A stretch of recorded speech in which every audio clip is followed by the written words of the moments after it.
When is a national carbon price not a national carbon price? Well, when it's different across the country. The federal government has said in this framework, look, you can either take our carbon tax price of $10 a ton starting in 18 and up to $50 a ton by 2022,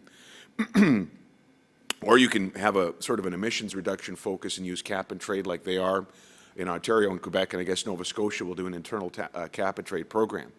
Well, the recent auctions for credits in cap and trade, $8 a ton, $10 a ton. Nova Scotia, if they have an internal cap and trade system, it'll be much less than that.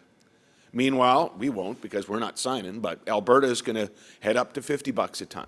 And BC is going to be up to $50 a ton because sort of the emissions-based focus, and I'll let them speak to this, of cap and trade doesn't really work for Western provinces.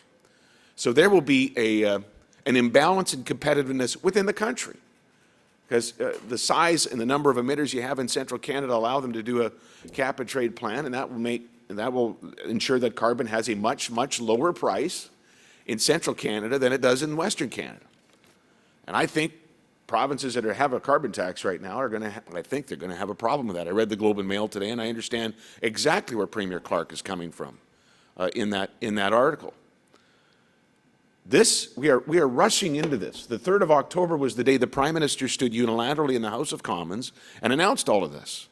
And we've been rushing towards this day ever since, without the benefit of due diligence, without an impact assessment, so we can look Canadians in the eye and say, this is what it'll do to your job, by the way, if you work in agriculture, mining, or energy, or other trade-exposed industries. We're doing it without the benefit of a study that'll say, and this is what it'll do to your household budget.